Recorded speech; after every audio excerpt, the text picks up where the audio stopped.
तुला बी कळले माझं वजन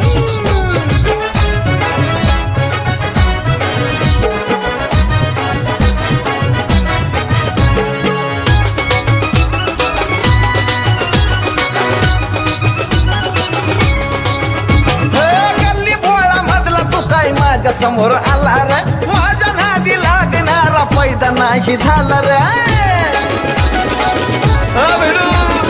गल्ली भोळा मधला तू काय माझ्या समोर आला रे माझ्या नादी लागणारा पैदा नाही झाला रे मोठ्या मोठ्या हत्ती मला म्हणतात हे